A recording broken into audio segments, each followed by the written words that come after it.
Hola, muy buenos días, compañeros. Vamos a- como ya saben, mi nombre es Claudia Ojeda y estamos presentando todos los meses eh, los protocolos de terapia respiratoria de Clínica La Estancia. Como en todas las presentaciones se los he comentado, estar pendiente al final de la socialización para que se anoten en la lista de asistencia y para que realicen un post-test al final de la presentación para que quede evidenciado si pues quedó clara la información, si entendieron todos los protocolos como tal. Entonces, tener muy en cuenta, estar pendiente para que al final de la presentación pues llenen eh, esos, hagan esos procesos. Bueno, vamos a iniciar este mes con 3 nuevos protocolos. Entre estos vamos a hablar sobre el protocolo de oncología y manejo paliativo, terapia y rehabilitación.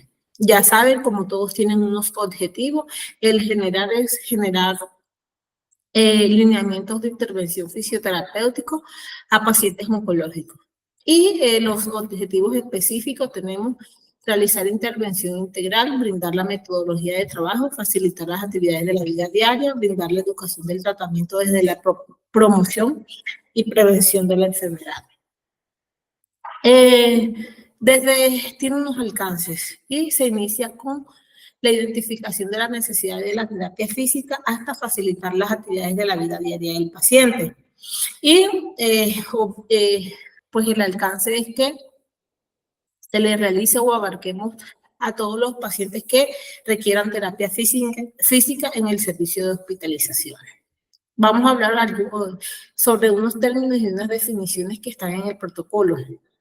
Entre estos encontramos cáncer, que ya sabemos que es la mutilación rápida de células anormales que se extienden más allá de sus límites habituales y pueden invadir partes subyacentes del cuerpo, adyacentes del cuerpo o propagarse a otros órganos. Ya sabemos que existen 2 tipos de cáncer, que es el cáncer hematológico y el de tumor sólido. El hematológico ya sabemos que se da básicamente en los glóbulos sanguíneos, como es en el caso de la leucemia, el linfoma y el mieloma múltiple. Y el cáncer de tumor sólido se desarrolla en cualquier órgano, tejido o alguna parte del cuerpo. Ahora, ¿a qué se enfoca el tratamiento fisioterapéutico? Va más que todo enfocado en la parte preventiva, en la parte restaurativa, en la parte de soporte y la parte paliativa. En la parte preventiva va a reducir el impacto y la severidad de las incapacidades. Eso es lo que vamos a buscar en cuanto al manejo del tratamiento fisioterapéutico en nuestros pacientes. ¿Qué vamos a lograr en la parte restaurativa? Que su estado premórbido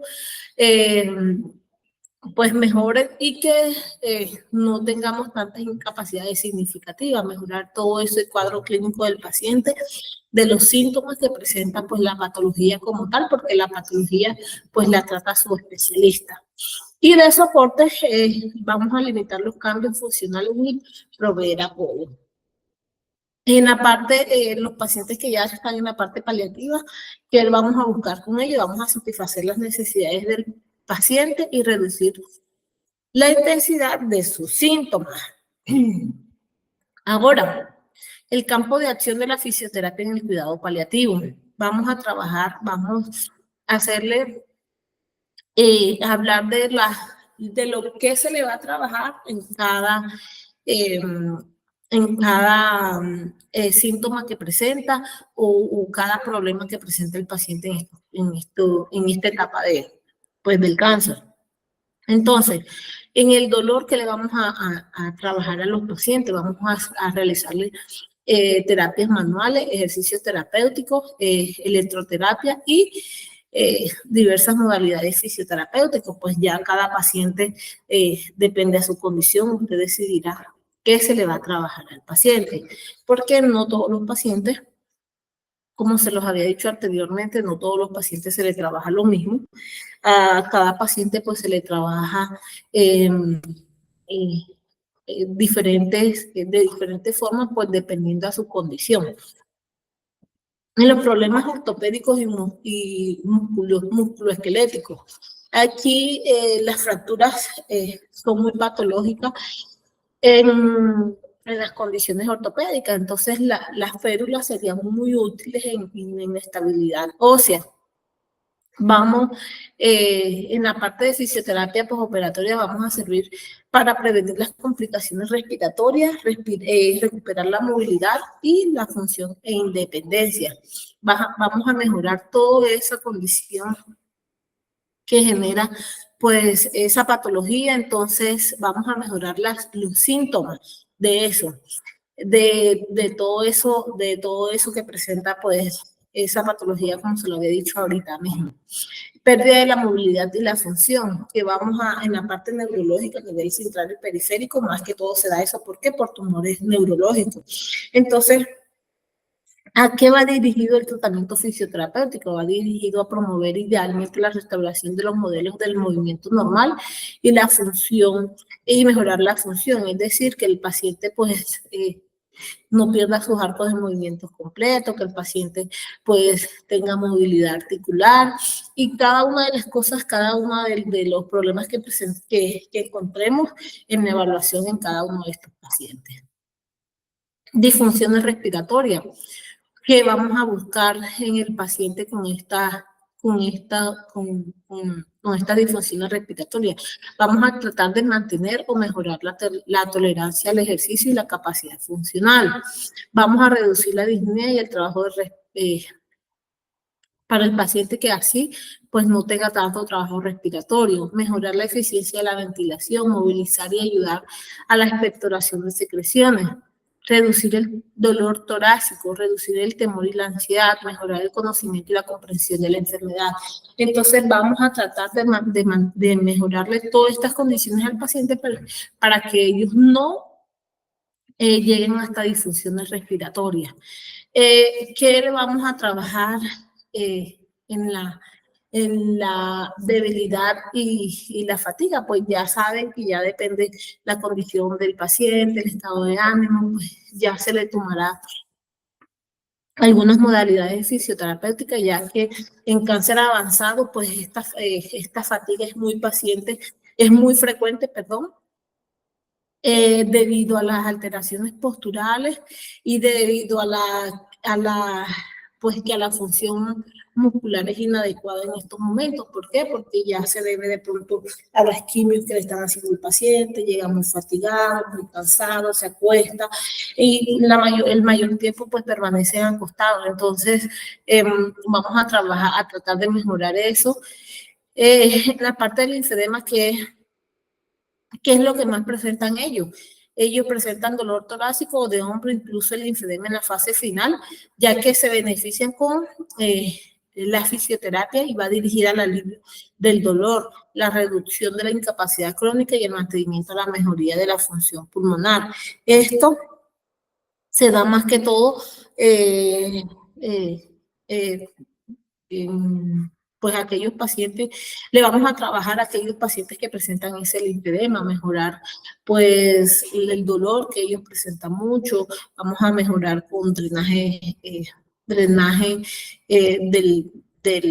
de la linfa. Entonces, todo eso vamos a mejorar para que el paciente pues se sienta un poco más tranquilo en cuanto a todo esto que se le presentan los síntomas. Síndrome de la inmovilidad.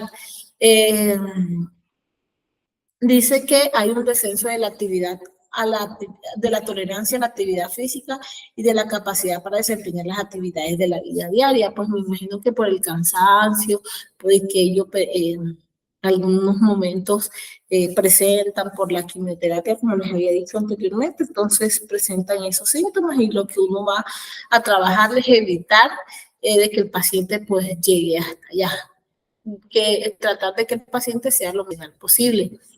Ahora, hay unas escalas para evaluar la función, qué tan funcional es el paciente. Entonces, Entre las escalas que tenemos la escala de Karnofsky, que evalúa la capacidad funcional. Esto nos va a dar un porcentaje de 0 a 100%, donde 100% es capaz de realizar sus actividades de la vida diaria normal, y pues del 40% hacia abajo es incapaz pues de tener o de cuidarse por sí solo. Entonces ya hay unos criterios y depende de esos criterios pues nos va a dar un porcentaje.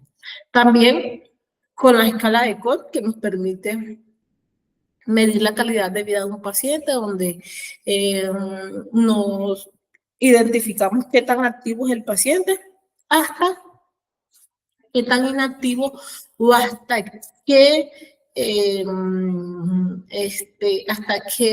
determinado momento puede llegar hasta la muerte. Entonces, también dan unos porcentajes de 0 a 5 y pues ahí miramos qué tan activo o qué tan inactivo es el paciente. Ahora vamos a hablar sobre las contraindicaciones relativas.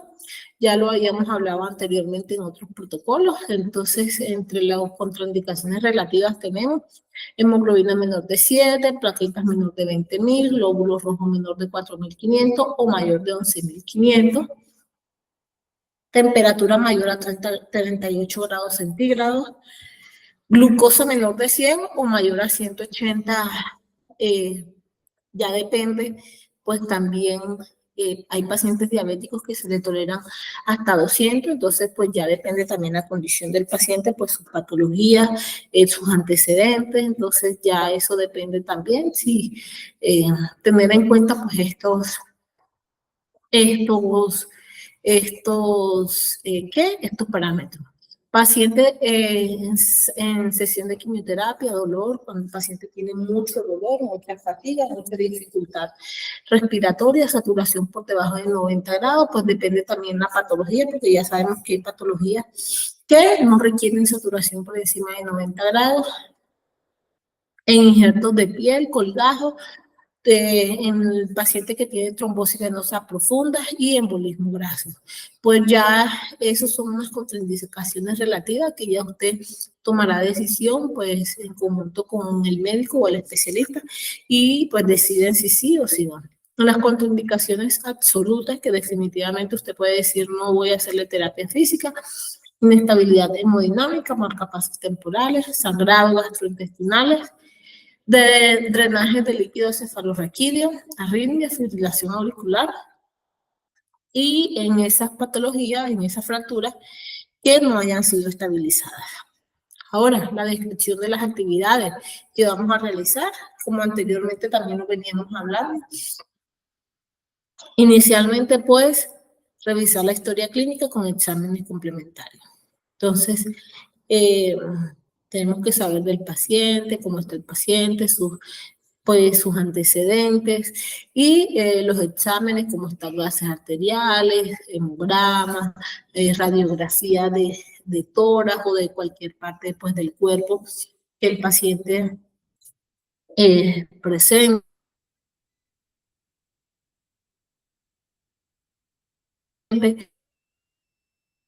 Es importante que tengamos en cuenta. Y además, identificar el nivel de funcionalidad previo del paciente según la escala de las actividades de la vida diaria, evaluar la estabilidad hemodinámica del paciente, determinar los objetivos de tratamiento fisioterapéutico desde el enfoque oncológico, determinar actividades a realizar según el objetivo de tratamiento y plantear plan de tratamiento basado en las diferentes fases de rehabilitación oncológica. Y cuando pues ya determinemos los objetivos y determinemos las actividades, entonces vamos a realizar la prescripción del ejercicio.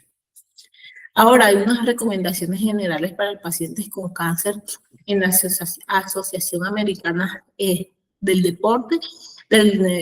Entonces, vamos a hablar sobre cómo se le debe trabajar según la frecuencia, intensidad, tiempo, tipo y progresión. En la frecuencia, el ejercicio aeróbico debe ser gradual entre 3 a 5 días por semana.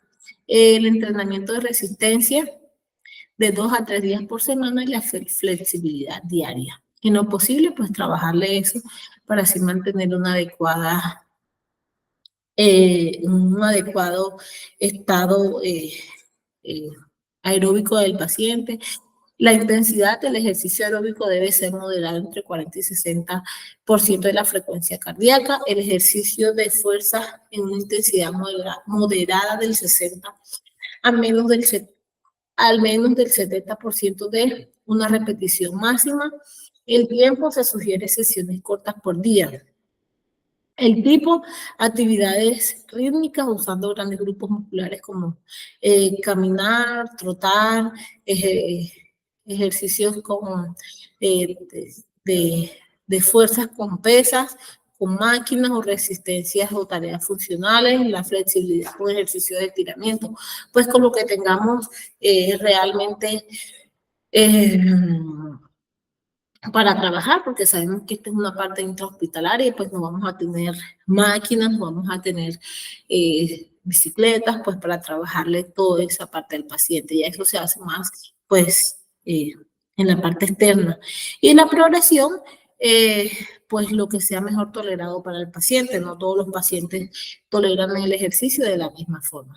Hay unos que toleran más que otros. Ahora, vamos a hablar sobre el protocolo de lesión ósea y articular, terapia y rehabilitación. ¿Cuál es el objetivo general? Generar lineamientos de intervención fisioterapéuticos para pacientes con lesión ósea y articular. ¿Cuáles son estos objetivos específicos? Realizar la rehabilitación integral pre- y postquirúrgica, brindar metodología de trabajo basada en criterios científicos, facilitar actividades de la vida diaria, brindar educación del tratamiento fisioterapéutico desde la promoción de la salud y prevención de la enfermedad hasta el egreso del paciente. ¿Cuál es su alcance? Pues como ya se los había dicho anteriormente, la identificación de la necesidad de la terapia física hasta facilitar la funcionalidad de las actividades de la vida diaria y pues la aplicación, ya ustedes saben que son todos los pacientes que requieran que se les realice rehabilitación física en los pacientes que están hospitalizados en clínica de estancia. Encontramos unos términos y definiciones como fractura, que ya sabemos que es la pérdida de la continuidad del hueso. Nosotros tenemos que tener en cuenta que no es la fractura como tal, porque la fractura pues la maneja como tal su especialista, que es el ortopedista o el traumatólogo. Nosotros vamos a trabajar es todo lo relacionado con esas lesiones de las partes blandas y sobre las posibles complicaciones que pueden presentar, se pueden presentar por la fractura, el dolor, la inflamación. Entonces, como tal, la fractura no la vamos a trabajar nosotros. Hay unos tipos o hay fases de, existen unas fases pues en esta parte de la fractura, que primero la fractura se presenta una fase inflamatoria y proliferativa, luego una fase de recuperación y luego la fase de remodelación. Más adelante pues vamos a mirar cuáles son los objetivos que vamos a tener para trabajar en cada fase. En la descripción de las actividades, como ya sabemos, se los había dicho pues en todos estos protocolos que hemos hablado. Primero, revisar la historia clínica con exámenes complementarios, identificar el nivel de funcionalidad de las actividades de la vida diaria, evaluar la estabilidad hemodinámica del paciente, tener en cuenta la fase de consolidación ósea y enfocar el manejo fisioterapéutico, determinar frecuencia cardíaca de entrenamiento y implementar tratamiento fisioterapéutico bajo prescripción del ejercicio, pues de acuerdo a todo lo que encuentre. No nos vamos a detener mucho ahí porque ya lo hemos hablado varias veces. Ahora, ¿cuáles son los objetivos que vamos a trabajar en cada fase? En la fase de inflamación y proliferativa, pues no le vamos a trabajar nada porque está contraindicada la terapia física. En la parte de fase de reparación, que son 4 horas de la instauración de la inmovilización. Entonces, ¿cuáles son los objetivos que vamos a trabajarle al paciente ahí? Vamos a disminuir el dolor, movilidad. Vamos a mejorar la movilidad articular. ¿Cómo lo vamos a hacer? Con ejercicios activos progresados a ejercicios isométricos. Además, vamos a restablecer control neuromuscular, manejo propioceptivo. Vamos a realizar reeducación de la marcha con ayuda externa si lo necesita con apoyo parcial. Fase de la remodelación. Aquí en esta fase, pues ya esperemos que haya un callo óseo suficiente maduro o cuando pues el tejido esté cicatrizado. Ya esperamos que pues haya eso. Entonces, ¿cuáles son los objetivos? Más que todo esa fase se le realiza en la parte de consulta externa porque ellos, hay muchos pacientes que los intervienen y pues les dan salida. Entonces, ¿cuáles son los objetivos aquí? Alcanzar los arcos completos, alcanzar alto porcentaje de fuerza, potencia y resistencia muscular, elevar los niveles de forma física general, mejorar la propiocepción, coordinación y transmisión neuromuscular, elevar los niveles de capacidad cardiorrespiratoria y facilitar la marcha. Claro que hay pacientes que vienen y pues ya tienen varios días de operado o porque presentan otra condición o porque presentan alguna otra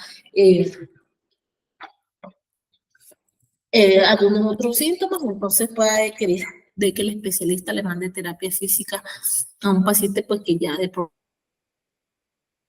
haya tenido su fractura ya consolidada y por el hecho de estar internado, pues de pronto el especialista le manda alguna terapia física.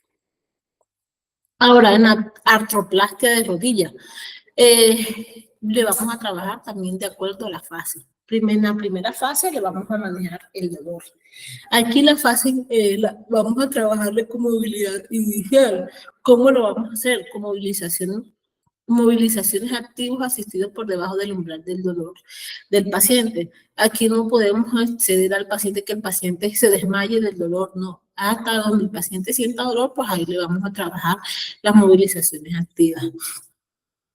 Movilizaciones a la patela, ejercicios isométricos, movilidad activa de articulación contralateral no operada y reducción de marcha con ayuda externa.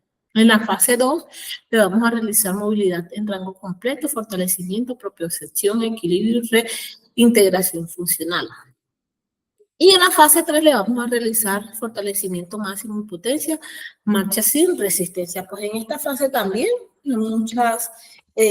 la primera y segunda fase pues no se trabajaría aquí, entonces, pero sin embargo es importante saber porque hay veces pacientes que lo ingresan y pues, o pacientes que lo operan y no se quedan por la fractura como tal, sino que presentan otras condiciones de salud y pues toca trabajarla. Ahora, hay unos lineamientos de terapia física según tratamiento de ortopedia y traumatología. Vamos a hablar sobre la condición ortopédica, sobre esos traumas o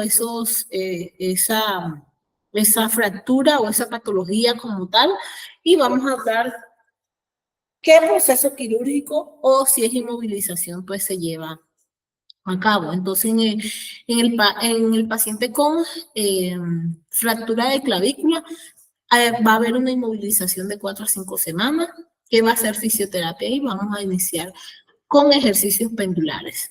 Aquí, la flexión la vamos a lograr hasta los 90 grados y el ABD hasta los 90 grados también los primeros 15 días. Aquí va a haber una inmovilización por 15 días por dolor.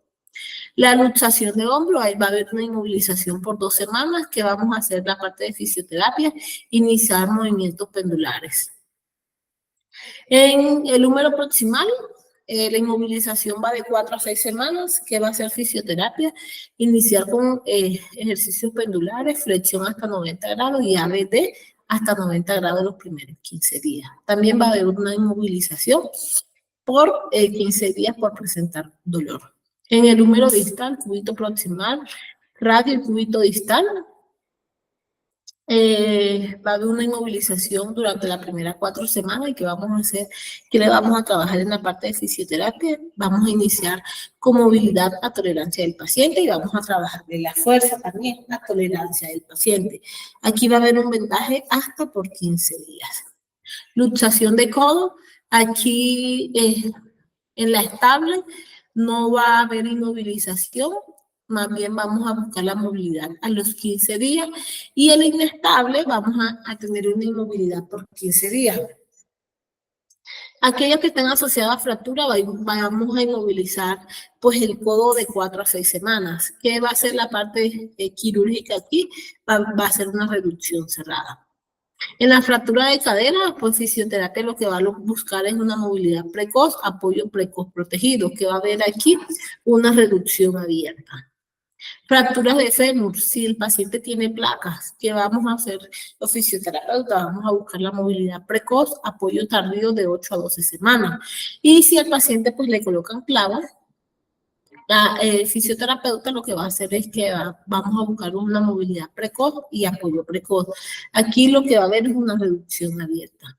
En la fractura diaficiaria de tibia, hasta 12 semanas de inmovilización, que va a ser fisioterapia ahí con los pacientes que tienen clavos, apoyo tardío y movilidad precoz. Y con placas. Y con clavos vamos a buscar movilidad y apoyo precoz.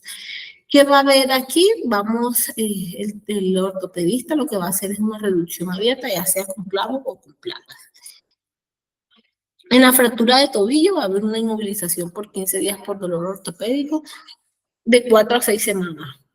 Y fisioterapia, pues lo que le va a trabajar es el apoyo progresivo a los 15 días y movilidad precoz.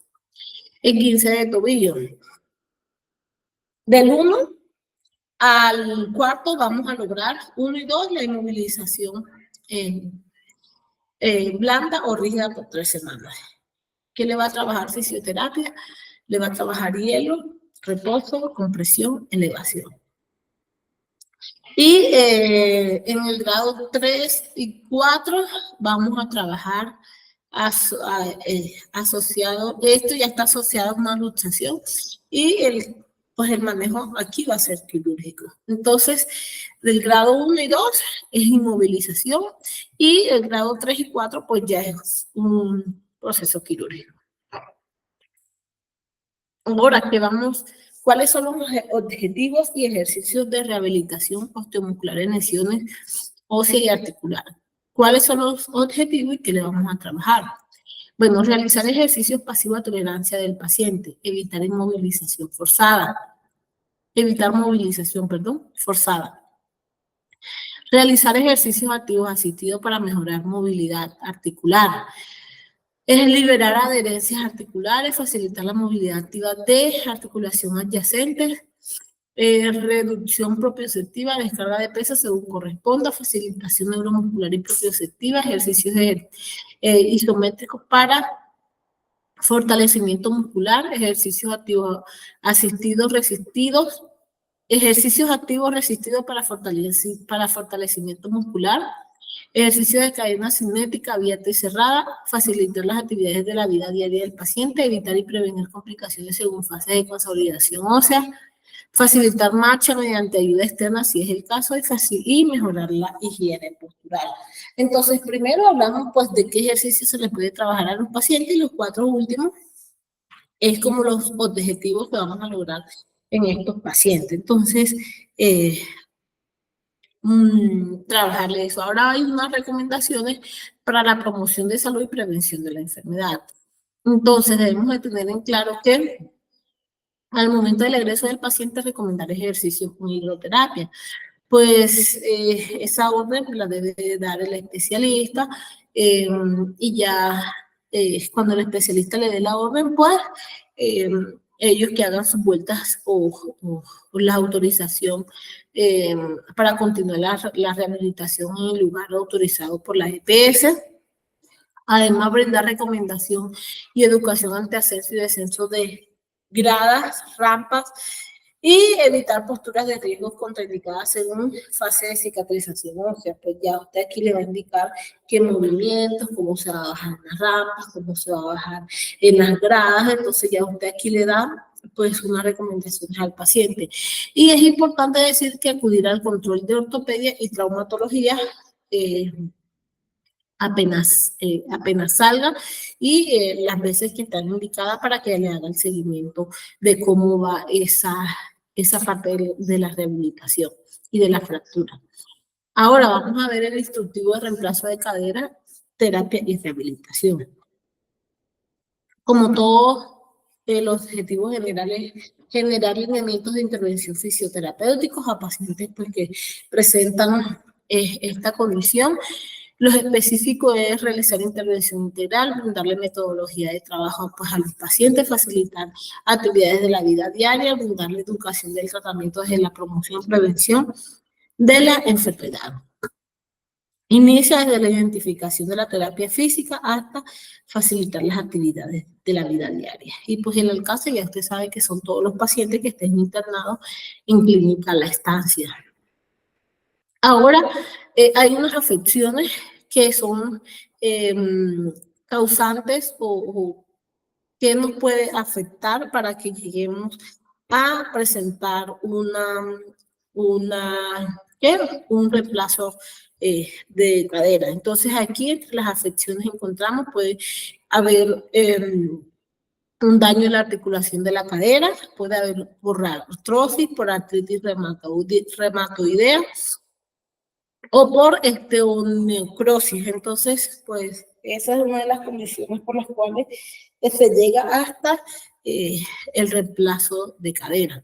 Ahora, hay unos riesgos asociados con la cirugía de reemplazo de cadera que pueden incluir coágulos sanguíneos, infección, cambio en la longitud de la pierna, dislocación, fractura, aflojamiento y lesión en los nervios. Pues ya el especialista le explicará a cada paciente antes de la intervención cuáles son esos riesgos. Y los tipos de prótesis que utilice el especialista, pues ya sea una fijación cementada o una fijación no cementada. La prescripción de las actividades de la vida diaria, de las actividades a realizar nosotros, pues ya sabemos, y les había dicho anteriormente, revisar historia clínica con exámenes, identificar el nivel de funcionalidad de las actividades de la vida diaria, evaluar la estabilidad hemodinámica del paciente, determinar frecuencia cardíaca e implementar tratamiento fisioterapéutico bajo prescripción del ejercicio. Entonces, ahora vamos a mirar qué tratamiento se le va a hacer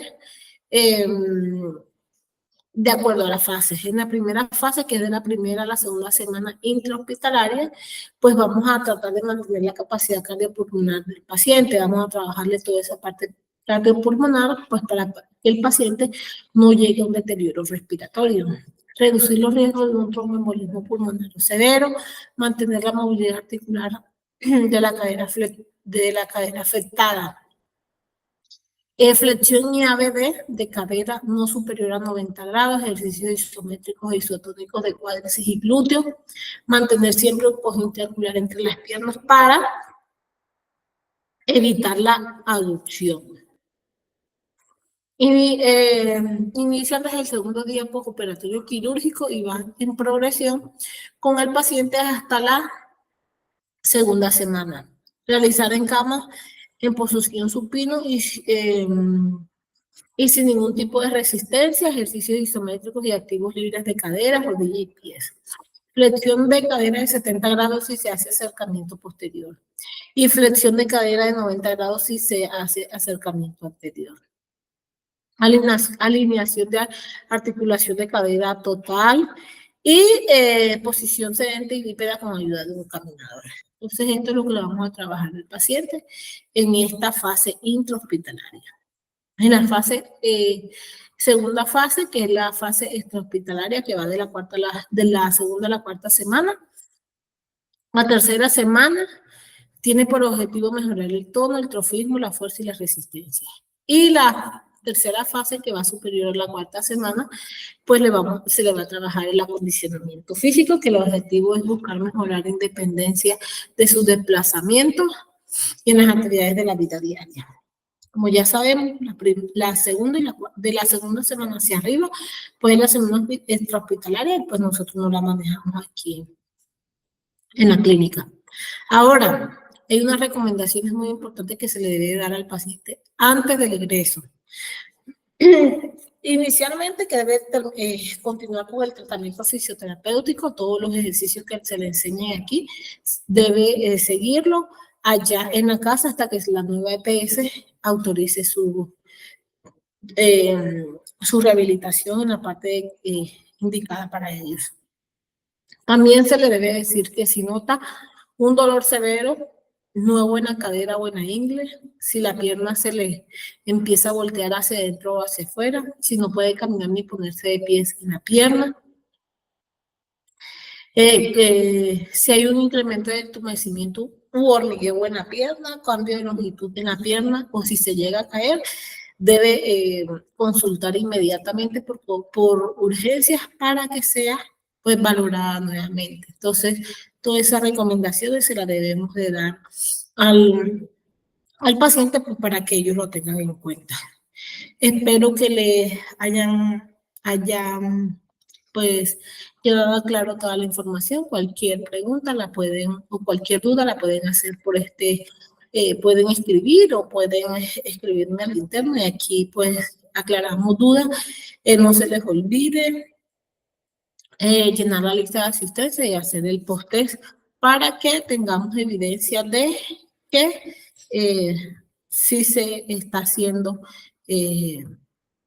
realmente las capacitaciones. Muchas gracias, que pasen buen día y hasta luego.